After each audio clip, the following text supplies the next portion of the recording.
Hello everyone, this is Nilesh. मैं आपका नीलेश भैया बहुत बहुत स्वागत करता हूँ आपका Nilesh academy class 10th YouTube channel पे। दोस्तों, आज की इस वीडियो में हम लोग सॉल्व करेंगे जो हिंदी का यूपी बोर्ड का क्लास 10th का लेटेस्ट मॉडल पेपर है, जिसको मैंने पिछले वीडियो में आपको पूरा उसका एनालिसिस करवाया था उससे। जी हाँ मेरे दोस्त, मैं आपको बताना चाहूँगा कि अगर आपको अभी तक नहीं पता तो यूपी बोर्ड का अब नए पैटर्न के अनुसार पेपर होगा और इसके लिए हर सब्जेक्ट में 20-20 मार्क के ऑब्जेक्टिव क्वेश्चन पूछे जाएंगे। तो उसी बेस्ड पे इस अभी जो आप स्क्रीन पे देख रहे हो ये मॉडल पेपर है और इसका पूरा का पूरा हम लोग इस वीडियो में सॉल्यूशन करने वाले हैं। तो आप वीडियो में अंत तक बने रहिए और चैनल को अभी तक आपने सब्सक्राइब नहीं किया है तो चैनल को सब्सक्राइब कर लेना और बेल आइकन को भी दबा लेना, जिससे मेरी सारी वीडियो की नोटिफिकेशन आपको मिलती रहे। तो चलिए शुरू करते हैं। तो चलिए यार, हम लोग एक एक क्वेश्चन को सॉल्व कर लेते हैं। यहाँ सबसे पहले जो जितने भी आप लोग के ऑब्जेक्टिव क्वेश्चन है पहले उनको हम लोग सॉल्व करते हैं खंड अ के अंतर्गत, और फिर हम खंड ब के अंतर्गत जितने भी सब्जेक्टिव क्वेश्चन है उनको हम लोग सॉल्व करेंगे। देखिए, पहले थोड़ी कुछ चीजें मैं बता दूं आप लोग को। देखिए, आप लोग का 70 मार्क का पेपर होगा, जो पहले ही भी होता था। आप लोग जानते हो 70 मार्क आप लोग का जहाँ सेंटर जाता था किसी स्कूल पे, और वहां जाकर आप पेपर देते थे। उसी पेपर में अब आपका हर सब्जेक्ट में 20-20 मार्क का ऑब्जेक्टिव क्वेश्चन पूछेगा और 50-50 मार्क का सब्जेक्टिव क्वेश्चन पूछेगा। यहाँ पे काफी सारे लड़के ये पूछ रहे हैं कि जो हम लोग का 30 मार्क का प्रैक्टिकल का एग्जाम होता है उसमें कुछ चेंजेस तो नहीं है। तो नहीं, आपका जैसे प्रैक्टिकल का एग्जाम होता था उसमें कोई चेंजेस नहीं है। ठीक है, बाकी आप लोग का 3 घंटे 15 मिनट वही सेम टाइम है। ठीक है, केवल सिलेबस में यही चेंजेस है कि आप लोग का 20 मार्क का आप लोग अब ऑब्जेक्टिव क्वेश्चन पूछेगा और 50 मार्क का सब्जेक्टिव क्वेश्चन। तो चलिए हम लोग एक एक क्वेश्चन को सॉल्व कर लेते हैं। देखिए, जो पहला प्रश्न है आप लोग देख सकते हो कि कलम का सिपाही किस गद्य विधा पे आधारित रचना है। तो देखिए, हिंदी गद्य की बहुत सारी विधाएं हैं, जीवनी, संस्मरण, आत्मकथा, कहानी, बहुत सारी विधाएं हैं। लेकिन यहाँ पे हम लोग का प्रश्न है कि जो ये कलम का सिपाही है यह किस गद्य विधा पे आधारित रचना है। तो देखिए, जो कलम का सिपाही है ये जीवनी जीवनी विधा पे आधारित रचना है, जिसको लिखा है विष्णु प्रभाकर जी ने। किसने लिखा है? विष्णु प्रभाकर। इसको भी आप लोग याद करते रहिएगा क्योंकि ये भी काफी इंपॉर्टेंट है। इस तरह से भी आप लोग एग्जाम में प्रश्न पूछ सकता है कि कलम का सिपाही के लेखक कौन है, और 4 आपको ऑप्शन दे सकता है। देखिए, यहाँ थोड़ा मैं जीवनी और आत्मकथा में थोड़ा अंतर आपको बताऊंगा क्योंकि ये काफी इंपॉर्टेंट चीज है। देखो, कोई लेखक है, अगर यह लेखक किसी दूसरे लेखक के बारे में कुछ चीजें लिखता है तो उस रचना को हम जीवनी विधा की रचना बोलते हैं। और अगर यह लेखक अपने ही जीवन के बारे में, अपने खुद जीवन के बारे में कुछ चीजें लिखे तो बोलते हैं कि वह आत्मकथा विधा की रचना है। तो यहाँ कलम का सिपाही जिस विष्णु प्रभाकर जी ने लिखा है, यह किस विधा की रचना है? जीवनी। तो इसका मतलब साफ साफ यही निकलता है कि किसी दूसरे व्यक्ति के जीवन के बारे में लिखा होगा विष्णु प्रभाकर जी ने। तो हाँ, कलम का सिपाही किन्हें कहा जाता है? आप ये भी जानते हो कि प्रेमचंद।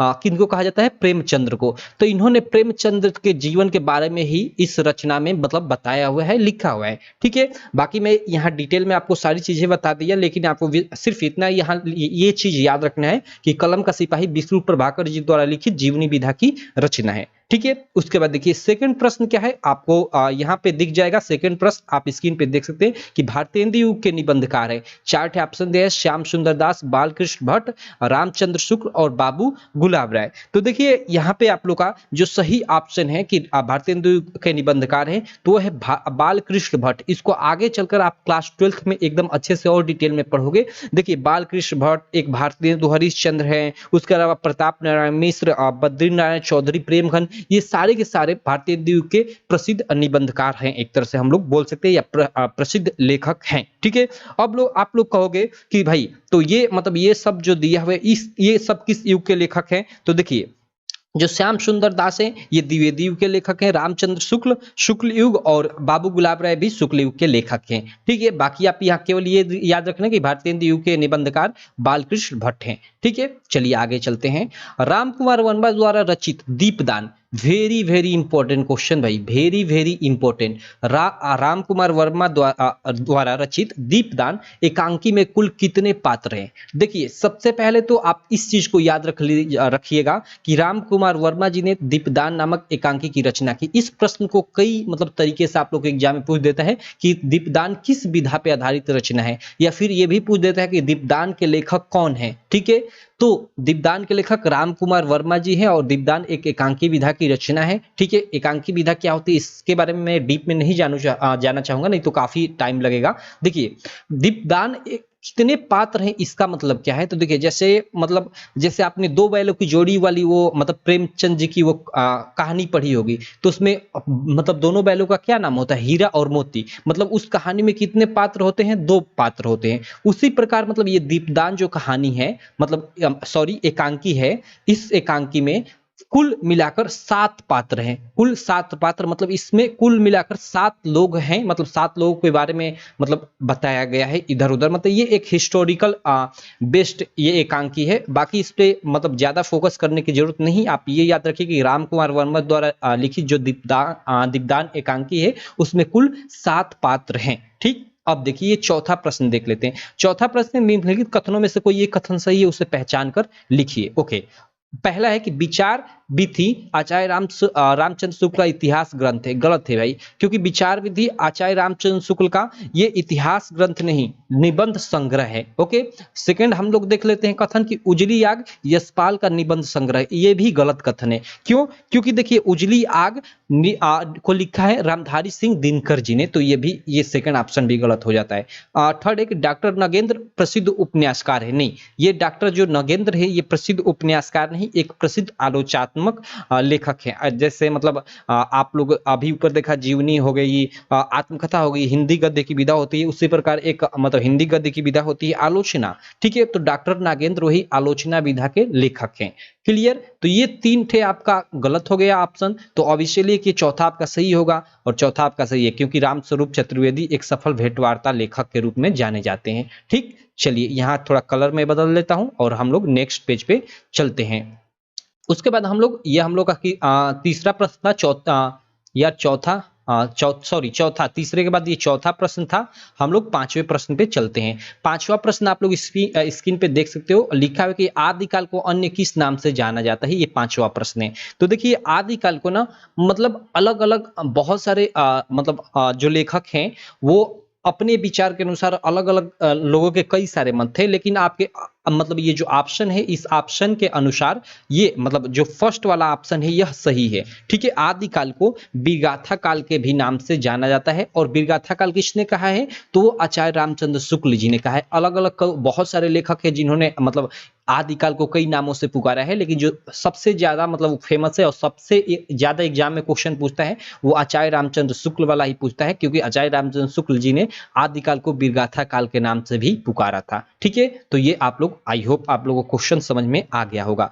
अगला क्वेश्चन है कि राम वृक्ष बेनीपुरी किस निबंध के लेखक हैं। ठीक है, आप सीधे जानते हो, कई बार बता चुका हूं कि गेहूं और गुलाब। ठीक है, राम वृक्ष बेनीपुरी ने गेहूं और गुलाब नामक निबंध की रचना की है। बाकी इसमें और मतलब क्या क्या चीजें हैं चलिए उसको भी मैं आपको बता देता हूं कि मतलब ये जो मतलब बट देखिए बट पीपल, इसको मैं बता देता हूं। देखिए बट पीपल के लेखक है रामधारी सिंह दिनकर जी। ठीक है, पूस की रात, देखिए पूस की रात के लेखक है प्रेमचंद, और पूस की रात ये कहानी विधा की रचना है। ठीक है, इस चीज को याद रखना। और बट पीपल ये निबंध विधा की रचना है। ठलुआ क्लब जो है, इस ठलुआ क्लब के लेखक बाबू गुलाब राय जी हैं, और यह भी किस विधा की है, तो यह भी निबंध विधा की रचना है। चलिए 7वां प्रश्न देख लेते हैं। क्या भूलू क्या याद करूं किस गद्य विधा पे आधारित रचना है। भाई very very important, very very important. ठीक है, देखिए क्या भूलू के याद करूं, आत्मकथा विधा पे आधारित रचना है। आत्मकथा क्या होती है मैंने बता दिया कि अगर कोई लेखक अपने जीवन के बारे में स्वयं लिखे तो वह आत्मकथा विधा की रचना होती है।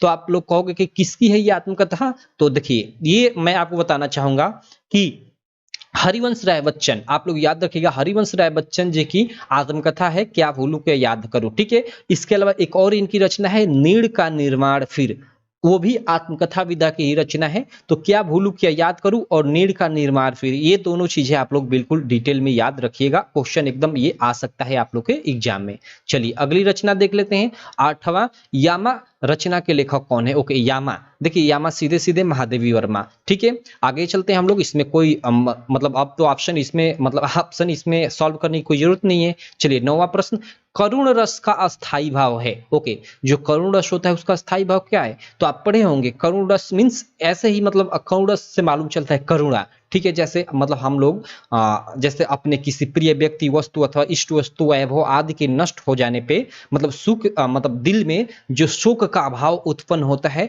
वहीं पे क्या होता है? करुण रस की उत्पत्ति होता है। ऐसा आपने मतलब डिफिनेशन में पढ़ा होगा। तो करुण रस का जो अस्थाई भाव है वो क्या है? शोक है। क्लियर? तो आप लोग इस चीज को याद रखिएगा कि करुण रस का अस्थाई भाव शोक है। तो ये इसका सेकेंड ऑप्शन सही है।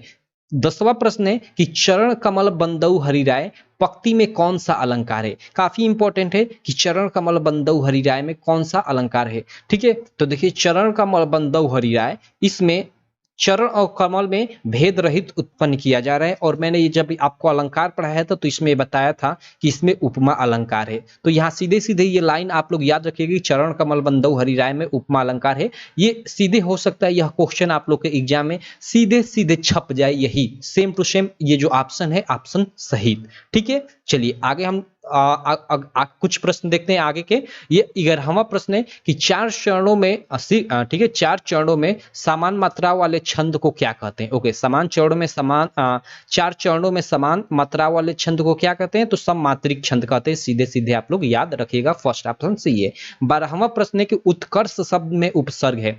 मैंने उपसर्ग प्रत्यय आपको एकदम डिटेल में पढ़ाया। उपसर्ग क्या होता है? जो किसी शब्द के पहले जुड़कर, यहाँ पहले जुड़कर उस मतलब शब्द के अर्थ को परिवर्तित कर दे, वो उपसर्ग होता है। और एक प्रत्यय होता है जो शब्द के यहाँ अंत में बाद में जुड़ता है। तो देखिए उत्कर्ष शब्द में उपसर्ग है। तो जो उत शब्द है ना, वो क्या है? मतलब कर्ष शब्द में जो कर्ष शब्द है, इसमें आगे जो उत जुड़ा है, यानी जिससे शब्द बना है आप लोग का उत्कर्ष। ठीक है, तो हम लोग का उपसर्ग क्या है इसमें? उत। तो आप लोग ये फर्स्ट ऑप्शन सही हो जाएगा। ये गलत है और ये भी गलत है। ठीक, चलिए ये हम लोग का 12वां प्रश्न हो गया। 13वां में दासत्व शब्द में प्रत्यय है। अब प्रत्यय जो बाद में लगा होता है, अभी मैंने आपको बताया, तो देखिए यहाँ पे तो प्रत्यय लगा हुआ है, तो ये आपका सही है। ठीक, 13वां प्रश्न भी हो गया। चलिए 14वां प्रश्न हम लोग देखते हैं। 14वां प्रश्न है कि देश विदेश में कौन सा समास है? ओके, देखिए देश विदेश मीन्स इसका अगर आप समास विग्रह करोगे तो देश और विदेश। ठीक है, और बीच में आप लोग देखिए जहां ये बीच में हाइफन आ जाए, या जिसका आप समास विग्रह करें तो बीच में और अथवा या आ जाए। जैसे माता, देखिए माता पिता, बीच में हाइफन आ रहा है, इसका अगर आप समास विग्रह करते हो तो माता और पिता होगा। ठीक है, बीच में और आ रहा है, तो कहीं बीच में समास विग्रह करने पे और अथवा या आए, या बीच में ऐसे हाइफन आ जाए, तो इससे पहचान लीजिएगा कि वहां क्या है, वहां द्वंद्व समास है। तो ये इसका फर्स्ट ऑप्शन सही है। बाकी ये मतलब ये जो समास है, मैंने समास अच्छे से बिल्कुल डिटेल में एक 30 मिनट की लगभग वीडियो बनाकर उसमें सारा का सारा समास समझाया हुआ है। तो आप मतलब चैनल पे जाकर वो वीडियो देख सकते हो। ठीक है, यहाँ देखिए 15वां है कि हल्दी शब्द का तत्सम रूप है। देखिए हल्दी ना क्या है कि मतलब एक तरह से अशुद्ध शब्द है। शुद्ध जो मतलब संस्कृत वाला शब्द जो होता है उसको हम तत्सम शब्द बोलते हैं। ठीक है, और उसी शब्द से बिगड़कर जो मतलब शब्द बोलते हैं उसे तद्भव शब्द कहते हैं। तो यहाँ हल्दी जो तद्भव शब्द है और इसका हमें तत्सम शब्द पूछ रहा है, तो हल्दी का तत्सम शब्द आप बताओ, हल्दी होगा, हरिद्रा होगा, या हल्दिका होगा, या हरद्रिका होगा। देखो इसका जो फर्स्ट मतलब जो इस क्वेश्चन का जो सही ऑप्शन है वो ये सेकेंड वाला है, हरिद्रा। जो हल्दी का तत्सम रूप होगा वो हरिद्रा होगा। क्लियर, चलिए ये उसके बाद हम लोग 16वां प्रश्न देख लेते हैं कि निम्न में आम का प्रवाची शब्द। सीधे सीधे क्षीर तो होगा नहीं, अंबर होगा नहीं, आकाश, सोम होगा नहीं, अमृत का होता है रसाल, ये होगा रसाल। आम का प्रवाची शब्द क्या होता है? रसाल होता है। ठीक, तो ये हम लोग का 16 नंबर प्रश्न भी सॉल्व। अब चलिए हम लोग 17 नंबर प्रश्न करते हैं। देखिए इत्यादि में संधि है। ओके, ये काफी इंपॉर्टेंट बन जाता है कि इत्यादि में कौन सी संधि है, क्योंकि इसके लिए आपको थोड़ा संधि के बारे में डिटेल में पढ़ना होगा। अभी चूंकि मैंने संधि के बारे में नहीं पढ़ा है, आप लोग कमेंट कीजिए पढ़ना चाहते हैं तो इस पर मैं एक सेपरेट वीडियो लेकर आऊंगा। बाकी मैं आपको बताना चाहूंगा कि जो इत्यादि है इसमें यण संधि है। यण संधि क्यों है? क्योंकि देखिए इसका आप लोग अगर संधि विच्छेद करते हो तो वो होगा इति, इति प्लस आदि। क्या होगा? इति प्लस आदि। अब देखो यहाँ इति, ई आ रहा है, छोटी ई आ रहा है, और प्लस यहाँ आ रहा है, मतलब ये आ। और ऐसा आप रूल पढ़ेंगे, ऐसा आपको देखने को किस में मिलता है? ऐसा देखने को आपको यण संधि में मिलता है कि जब मतलब छठी और बड़ी आ या आ मिलता है तो क्या हो जाता है? या हो जाता है। तो यहाँ पे इत्या, यहाँ पे या हो गया है। क्लियर, तो यहाँ सीधे सीधे आप लोग याद रखिए कि इत्यादि में यण संधि है। बाकी मैं डिटेल में आपको गुण संधि, वृद्धि संधि, यण संधि और भी संधि के जितने प्रकार होते हैं आपको पढ़ाऊंगा। आप अगर कमेंट भी नहीं करते तो मैं पढ़ाऊंगा, क्योंकि ये काफी इंपॉर्टेंट चीज है, आगे चलकर आपके काफी काम आएगा। आगे 18वां प्रश्न कि मधु शब्द का, ठीक है, मधु का चतुर्थी विभक्ति बहुवचन रूप है। वेरी वेरी इंपॉर्टेंट, ये आ सकता है आप लोग के एग्जाम में, ठीक है। मधु का चतुर्थी विभक्ति बहुवचन रूप है। देखिए ये मुझे खुद याद नहीं, इसलिए मैंने यहाँ पे आपका पूरा का पूरा ये देखिए, ये यहाँ मधु का और यहाँ नदी का, क्योंकि शायद अगला प्रश्न नदी का होगा। यहाँ देखिए ये अगला प्रश्न ये नदी का है, इसलिए मैंने उसको भी ऐड कर दिया है। तो हमें ये क्या प्रश्न पूछा जा रहा है, एक मिनट, हमें प्रश्न पूछा मधु का चतुर्थी विभक्ति बहुवचन। ओके, चतुर्थी विभक्ति बहुवचन, तो देखो मधु है और ये चतुर्थी विभक्ति यहाँ है और बहुवचन ये मतलब यहाँ ये बहुवचन। देख लो आप यहाँ ये कौन सा, एक मिनट में ज्यादा डार्क कर दिया, इसको थोड़ा इरेज कर लेता हूँ। देखो आप लोग ये क्या है, मधुव्या, आप लोग देख सकते हो क्या है, मधुव्या। तो इसका सही ऑप्शन क्या हो जाएगा, मधुना, मधुव्या, मधुने, मधुनी। तो ये ऑप्शन सही हो जाएगा, मधुव्या। आप इसको याद कर लीजिएगा, ये आपके एग्जाम में आ सकता है। ये क्वेश्चन कई बार पूछ भी चुका है आप लोग के एग्जाम में, ठीक है। तो आप इसको बिल्कुल एकदम अच्छे से क्लियर कर लीजिएगा। क्लियर, चलिए, तो ये मधुव्य, इसका ये ऑप्शन सही है। अगला प्रश्न चलते हैं, अगला प्रश्न हम लोग देख लेते हैं। अगला प्रश्न नदी का तृतीय विभक्ति बहुवचन रूप है। ओके, जो नदी है इसका तृतीय विभक्ति बहुवचन रूप है, तो यहाँ मैंने इसका पूरा का पूरा ये रूप डाल रखा है। तो नदी का हमें तृतीय विभक्ति यानी ये है, और बहुवचन रूप तो ये देखिए नदीवी ये है, ठीक है। तो देखिए जो ऑप्शन इसमें है उसको हम लोग थोड़ा देख लेते हैं। नदीवी कौन सा है भैया, नदीवी, ऐसा नदीवी, और एक मिनट मैं पीछे कर लिया, नदीवी इसमें ये हम लोग का सही है, क्योंकि यहाँ आप लोग देख सकते हो साफ साफ ये नदीवी और यहाँ ये नदीवी, ठीक है। तो इस चीज को आप लोग ध्यान दीजिएगा, इसका भी आप लोग याद कर लीजिएगा, कई बार ये भी एग्जाम में आप लोग को पूछ चुका है, वीवीआई वेरी वेरी इंपॉर्टेंट है।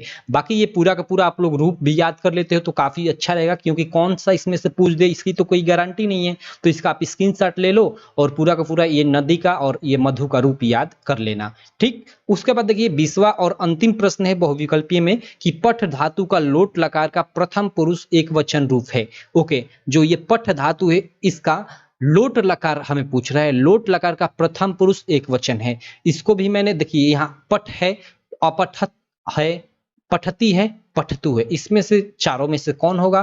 तो देखिए पठ धातु का लोट लकार का जो प्रथम मतलब एक वचन रूप होगा, प्रथम पुरुष का एक वचन, वो पठतु होगा, क्योंकि पठतु, पठताम, पठंतु ऐसे आपने देखा होगा। देखिए यहाँ पे मैंने ऐड भी कर दिया है लोट लकार का, ठीक है, पठ धातु रूप की पठतु, पठताम, पठंतु, पठ, पठतम, पठत, पठानी, पठाओ, पठामा। देखिए इसमें 5 आपके होते हैं, मतलब लोट लकार, लीट लकार, ऐसे कर कर 5 ठे होते हैं विधिलिंग। मतलब आप उन 5 को एकदम अच्छे से क्लियर कर लीजिएगा, क्योंकि किसमें से कहाँ से पूछेगा इसकी तो कोई गारंटी नहीं है, ठीक है। तो आप 5 एक पठ धातु का रूप याद कर लीजिएगा। उसके बाद अगर आप किसी का भी मान लीजिए हंस धातु का या किसी भी धातु का आता है, तो एक आपको अगर याद है ना, तो आप मतलब सारा का सारा सॉल्व कर लोगे। और ये आप लोग याद कर लेते हो तो कई जगहों पे आपका काम आएगा। हिंदी मतलब संस्कृत जो अनुवाद है उसको भी करने में ये काफी हेल्प करता है, ठीक। तो यहाँ इसका ये ऑप्शन सही है चौथा, क्योंकि देखिए यहाँ आप देखिए प्रथम लोट लकार का प्रथम पुरुष एक वचन रूप पठतु है।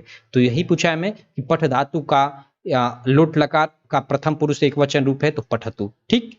तो इस प्रकार हमने ये 20 क्वेश्चन सॉल्व कर लिए ऑब्जेक्टिव। अब चलिए जो खंड ब के अंतर्गत 50 मार्क का आप लोग का सब्जेक्टिव टाइप का क्वेश्चन पूछेगा उसको हम लोग सॉल्व करते हैं। तो देखिए जो पहला इसमें यानी 21वां प्रश्न होगा, एक गद्यांश दे देगा आप लोग के गद्य से और उससे रिलेटेड ये नीचे 3 ठे प्रश्न देगा, ठीक। तो आपको ये गद्यांश पहचानना होगा कि किस चैप्टर से, तभी तो इसका क्या क्या 3 प्रश्न पूछेगा। एक तो संदर्भ पूछेगा, संदर्भ आप तभी कर पाओगे जब इसको पकड़ पाओगे कि ये गद्यांश मतलब किस चैप्टर से और उस चैप्टर के लेखक कौन है। और रेखांकित अंश की व्याख्या, इसमें जो ये रेखांकित अंश किया गया है इसकी व्याख्या को करना है। और एक ये नॉर्मल प्रश्न पूछा है, इस गद्य को पढ़कर इस प्रश्न का उत्तर देना है, ठीक है। तो देखिए इसको आप पढ़ोगे कि उच्च और महान कार्य में इस प्रकार सहायता देना, मन बढ़ाना और साहस दिलाने की तुम अपने निज की सामर्थ्य से बाहर काम कर जाओ। यही इतना ही मतलब पढ़ने पे आपको मालूम चल रहा होगा कि ये जो फर्स्ट चैप्टर है मित्रता वाला, उसी से मतलब ये लिया गया है, ठीक है। बाकी अगर आपको यहाँ मालूम नहीं चल रहा है तो आप आगे पढ़ते जाओगे तो आपको मालूम चल जाएगा ये। बाकी मुझे इतना ही पढ़ने से एहसास हो गया कि यह आप लोग के मित्रता वाले चैप्टर से, यानी जो आपका जो फर्स्ट ही चैप्टर है मित्रता, जिसको लिखा है किसने, आचार्य रामचंद्र शुक्ल जी ने, ठीक। तो चलिए ये अब मैं इतना बता दिया कि ये आपके गद्यांश ये जो है फर्स्ट चैप्टर से आचार्य रामचंद्र शुक्ल जी ने जिसको लिखा है, तो आप इसके आधार पे इसकी आप व्याख्या करते रहिएगा। बाद में मैं इसको बिल्कुल डिटेल में बोर्ड की एकदम कॉपी पे लिख कर आपको बताऊंगा कि कैसे संदर्भ करें, कैसे व्याख्या करें। बाकी मैं इस टॉपिक पे वीडियो बनाया हुआ हूँ कि संदर्भ व्याख्या कैसे करते हैं, तो आप उस वीडियो को जाकर देख भी सकते हो। और यहाँ से ये 6 मार्क का ये प्रश्न होता है, अगर आप तीनों प्रश्नों का सही से आंसर देते हो तो 6 मार्क आपको मिल जाएगा। उसी प्रकार देखिए यहाँ पे ये क है और यहाँ पे देखिए सबसे अच्छी बात कि यहाँ ख है और बीच में अथवा है, मतलब अथवा का ऑप्शन होता है कि तो ये आप कीजिए, ये कीजिए या फिर ये कीजिए, मतलब दोनों में से कोई आपको एक करना होता है। तो ये काफी अच्छी बात होती है। मान लीजिए आपको एक नहीं आ रहा है तो एक तो आ जाएगा। तो देखिए जैसे ये है कि पहले पहाड़ काटकर उसे खोखला कर दिया गया, अब यहीं से मालूम चलता है पहले पहाड़ काटकर खोखला कर दिया गया, इसी लाइन से मालूम चलता है। आप लोग का एक गद्य में चैप्टर है अजंता वाला, ठीक है, मतलब जिसको लिखा है भगवत शरण उपाध्याय जी ने, ये उसी का है। आप लोग पूरा पढ़ते रहिएगा, पहचानते रहिएगा। मुझे ये पहली ही लाइन पढ़ने से पता चल जा रहा है कि ये आपको अजंता वाला जो चैप्टर है उसी से है और इससे रिलेटेड ये 3 प्रश्न पूछा है, तो इसको आप सॉल्व करते रहिएगा। बाकी मैं इसको बता दिया कि ये गद्यांश आप लोग का जो अजंता वाला चैप्टर है उससे है और जिसको लिखा है भगवत शरण उपाध्याय जी ने। क्लियर। अब चलिए हम लोग अगला प्रश्न, आगे के कुछ प्रश्न है उनको देख लेते हैं।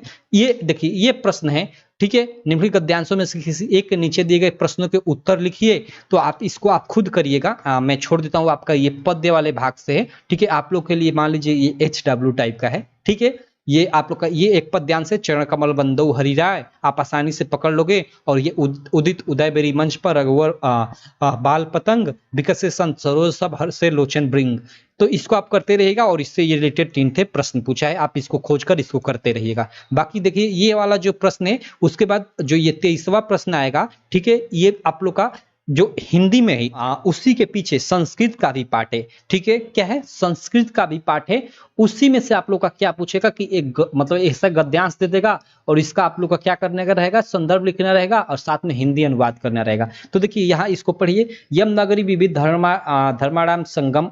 अब देखिए ये नगरी, यहीं से पता चलता है कि आप लोग का ये मतलब किस चैप्टर से, ये वाराणसी वाले चैप्टर से। यहाँ धर्म वर्म की बात की जा रही है और ये आप लोग का जो हिंदी जो संस्कृत में ही, देखिए ये संस्कृत सब्जेक्ट नहीं, हिंदी में ही आपके पीछे संस्कृत का भी पाठ है, उसका ये प्रश्न है, ठीक है।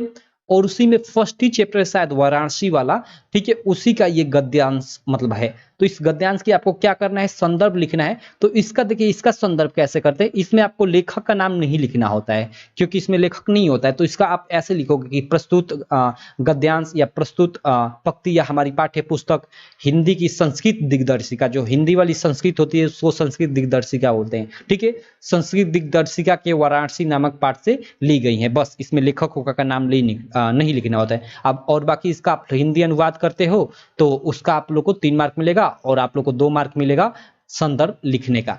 इसमें भी आप लोग का अथवा का ऑप्शन है, देखिए यहाँ पे अथवा का ऑप्शन है, आप ये कीजिए, ये वाला कीजिए या फिर ये वाला कीजिए। और ये भी आप लोग का वाराणसी वाले से ही है। देखिए वाराणसी वाला जो चैप्टर है काफी इंपॉर्टेंट है, 100% मतलब ये संस्कृत का गद्यांश उससे आएगा, तो उसको आप लोग अच्छे से क्लियर कर लीजिएगा, ठीक है। चलिए उसके बाद देखिए आप लोग का मतलब वो तो गद्यांश से था, इसका क प्रश्न जो था ये देखिए 23वें प्रश्न का जो क, ये तो आपका गद्य से था, ठीक है, गद्य पाठ से। अब इसी मतलब इन्हीं चैप्टरों में श्लोक लोक दिए हुए हैं सब, तो उन्हीं श्लोकों से आप लोग का श्लोक आप लोग का पद्य के अंतर्गत आ जाता है, ठीक है। और उसी में से कोई 2 श्लोक आपको उठाकर, जैसे यहाँ पे दिया है देखिए 2 श्लोक यहाँ पे, इन दोनों श्लोकों में से किसी एक का आप लोग को क्या करना है कि संदर्भ सहित हिंदी अनुवाद करना है।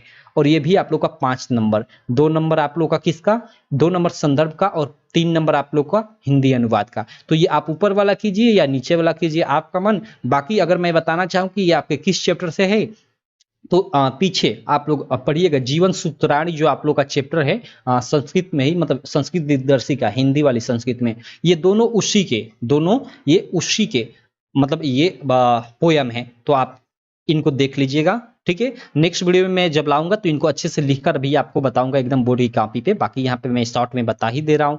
अब देखो आपका खंडकाव्य से रिलेटेड प्रश्न आता है 3 मार्क का। तो खंडकाव्य हर जिले के लिए अलग अलग होता है, आप अपने जिले में पता कर लीजिएगा अपने टीचर से या अपने मतलब जहां भी आप पढ़ते हो कि आपके जिले में कौन सा खंडकाव्य आता है, क्योंकि ये अलग अलग जिलों के लिए निर्धारित होता है किस जिले में कौन सा खंडकाव्य आएगा और वही खंडकाव्य आपको लिखना होता है। जैसे हम लोग के यहाँ कर्ण खंडकाव्य आता है, ठीक है। अब पता नहीं आप लोग के मतलब यहाँ कौन सा खंड काव्य आता है तो आप देख लीजिएगा, उसके अनुसार ये पढ़ लीजिएगा खंड काव्य, और 3 मार्क में आता है। आप जैसे नॉर्मली मतलब एक बार पढ़ लेंगे और इसको सेम आपकी एग्जाम में जाकर जो पढ़े हैं उसी को छाप दीजिएगा, आपको नंबर मिल जाएगा, कोई दिक्कत नहीं है। ये देखिए सब वही है। उसके बाद देखिए 25वां जो प्रश्न रहेगा, इसका क और ख 2 प्रश्न रहेंगे। क में आप लोग का जीवन परिचय, और जिसका आप लोग जीवन परिचय लिख रहे हो उसकी प्रमुख रचनाओं को आप लोगों को लिखना होगा। पहले यह प्रश्न 3 मार्क में मात्र पूछता था, इस बार यह प्रश्न 5 मार्क में देखिए यहाँ पे पूछा जा रहा है। ठीक है, तो आप मान लीजिए जयशंकर प्रसाद का जीवन परिचय लिख रहे हैं तो जयशंकर प्रसाद का जीवन परिचय लिखिए, और उसके बाद उनकी मान लीजिए कम से कम 3 से 4 रचनाएं नीचे आप लोग ऐसे मतलब प्रमुख रचनाएं ऐसे हेड मतलब एक लाइन छोड़कर जीवन परिचय आपने लिखा, उसके बाद एक लाइन छोड़कर प्रमुख रचनाएं ऐसे लिखकर और उनकी प्रमुख रचनाएं का नाम लिख दीजिएगा, कम से कम 3 से 4। ठीक, तो आप किसी का भी इन तीनों में से किसी एक का आपको लिखना होगा जीवन परिचय, क्योंकि यहाँ साफ साफ प्रश्न में बोला है कि इन तीनों में से किसी एक का आप लोग लिखो।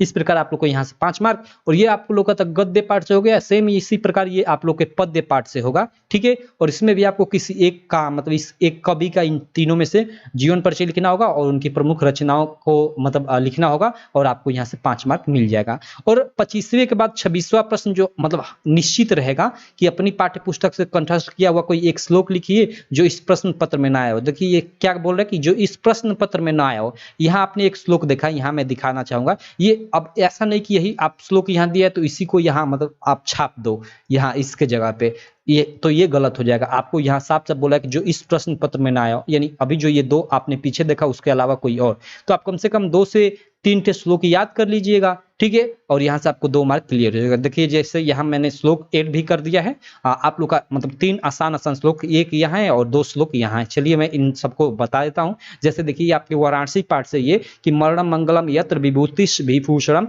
कौपियन यत्र कौशयम साकाशी केन्मियते, मतलब जहाँ मरना भी मंगलकारी है।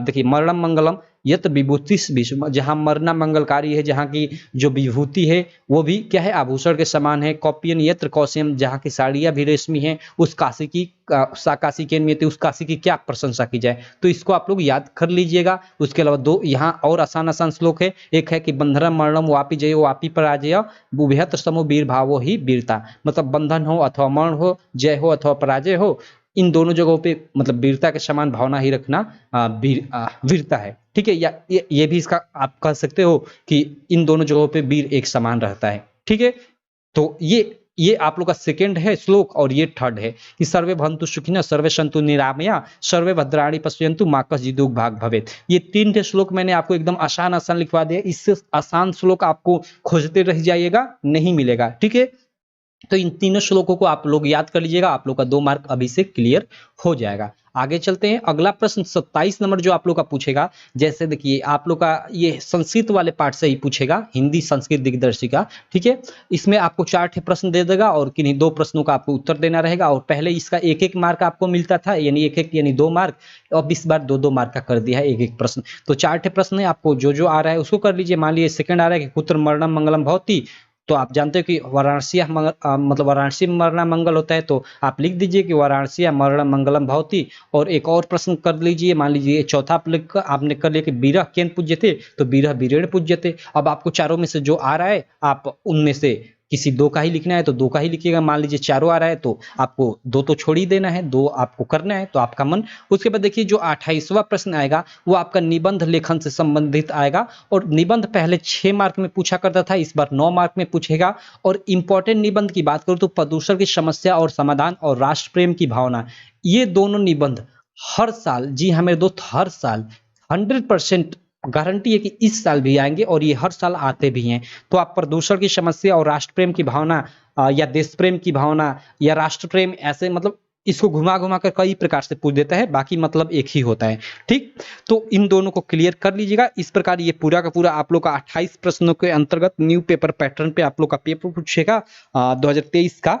तो आशा करता हूँ ये वीडियो आपको काफ़ी अच्छी लगी होगी। पूरा मैंने इसका सॉल्यूशन भी करा दिया, तो आप लोग देख लीजिए। बहुत मेहनत यार लगती है इसको सॉल्व करने में, इसको वीडियो बनाने में। तो चैनल को अगर आप अभी तक सब्सक्राइब नहीं किए हो तो यार चैनल को सब्सक्राइब कर लेना और बेल आइकन को भी दबा लेना, जिससे मेरी सारी वीडियो की नोटिफिकेशन आपको मिलती रहे। तो चलिए इसी प्रकार की मैं आपसे नेक्स्ट वीडियो में मिलता हूँ, तब तक के लिए थैंक यू।